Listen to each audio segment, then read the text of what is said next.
Alright, it's time to talk about a movie I know a lot of you are excited for. Mothra, the 1961 movie directed by Ishiro Honda. Now, most people think that Mothra only showed up in Godzilla movies such as Godzilla vs. Mothra and stuff, but she did have her own movie originally, and she actually spawned a spin-off series in the 90s. So Mothra's plot is about as generic as they come in the Kaiju genre. And as opposed to Gojira and Rodan, this film has a much lighter tone. Ishiro Honda and Shinichi Sekizawa used King Kong as a huge influence for the story, to basically create the Japanese version of King Kong. Both Mothra and King Kong include a mysterious island inhabited by people who worship a giant monster as a god. They both have a showman in it. The monster causes chaos in search of a girl, or two in Mothra's case, and both have a finale at New York. The biggest difference Honda wanted was to have the movie end on a happy note, as opposed to King Kong's tragic ending. And to be honest, he succeeded. Mothra isn't as much of an influential movie as King Kong, but Mothra is just as popular as a character. The movie stars the actor Frankie Sakaki, who at the time was a popular comedian, but as you can probably imagine, his jokes don't exactly hold up as well today. Start talking. What are you doing here? Oh, I was dusting, sir. He plays as a reporter because, you know, it seems like in these kaiju films you can only be a reporter, a scientist, a bratty kid, or some government worker. Anyways, Frankie's character sneaks onto a boat to visit Infant Island. There we meet Nelson, who's the movie's villain. On the island, one of the men gets attacked by a vampire plant. The vampire plant is like this weird tree that, you know, chokes people out. The first time I saw this movie, I was watching it at like 1 in the morning at somebody's house, and that thing freaked the crap out of me, man. Like, for weeks after watching it, I would get uncomfortable every time I was walking through like a bush or a tree or something. I was thinking it was gonna come out and grab me. Anyways, the two fairies show up and free the guy from the vampire tree. It kind of reminds me a lot of when Tom Bombadil saves Merry or Pippin in The Fellowship of the Rings. I can't remember which one it was. They're both the same in my mind. Now, I suppose I should probably discuss who the fairies are.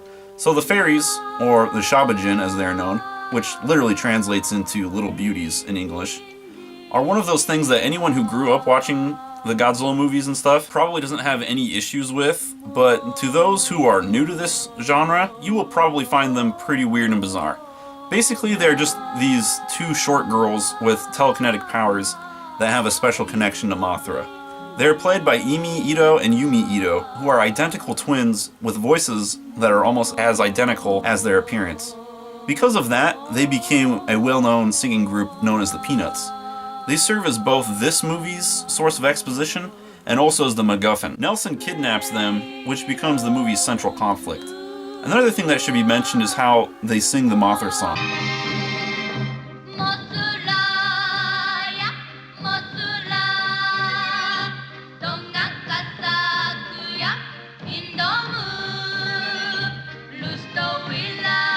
If you want to start getting into Godzilla movies, you better start enjoying this song, because it shows up a lot.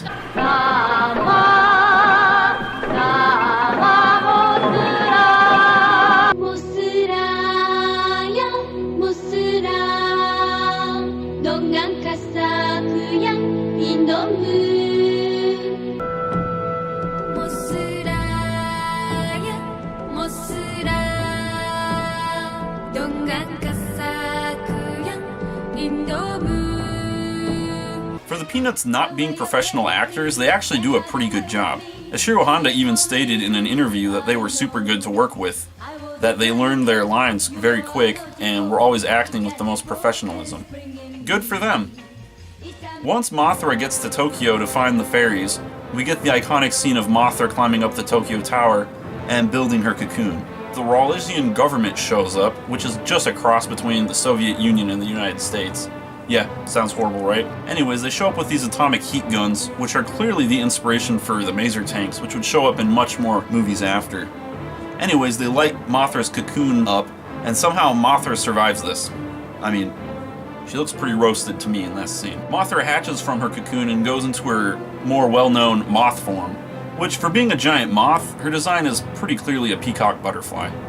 Mothra then flies to Newkirk City, which is, I guess, the capital of the Rawlisian people. Anyways, it's just Manhattan, and she just straight up wrecks the whole place. Like, wow. The movie clearly wants the audience to side with Mothra, but come on, look at all this. That's a lot of people. That's a lot of destruction. Meanwhile, in the city, far away from Mothra, the bad guy Nelson just gets straight up shot by some cop in front of a bunch of people.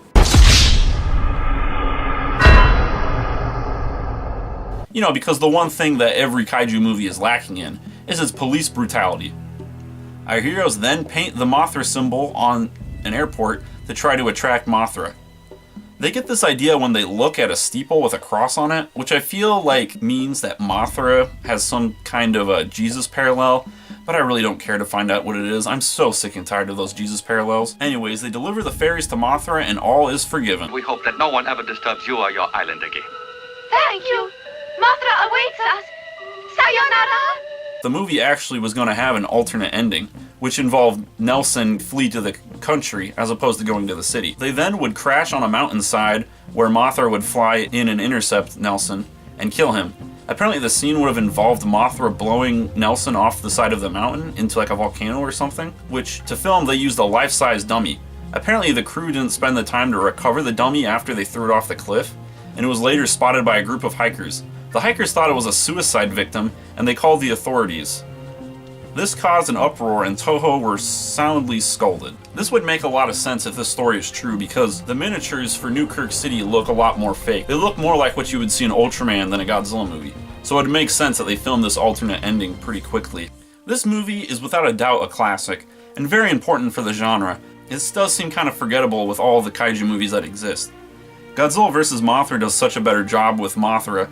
In fact, Mothra doesn't even show up to Japan until about an hour into the movie. So she's barely in. I don't think that any of Mothra's origins will be used in this new Godzilla film. I don't think that a Western audience would be on board with the two fairies.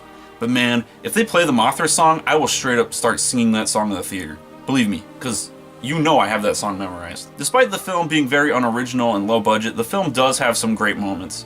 And does an excellent job with colors, especially on the island. I mean, look at this, it looks like it's from Guardians of the Galaxy. And this only makes the destruction on Infant Island in Godzilla vs. Mothra much more impactful. This is by no means a must-watch kaiju film, but for anyone who is really trying to get into the genre, you should probably watch it as many movies after this would take a lot of inspiration from this. I give this movie a 3 out of 5. It's fine, but it's nothing to get too excited about.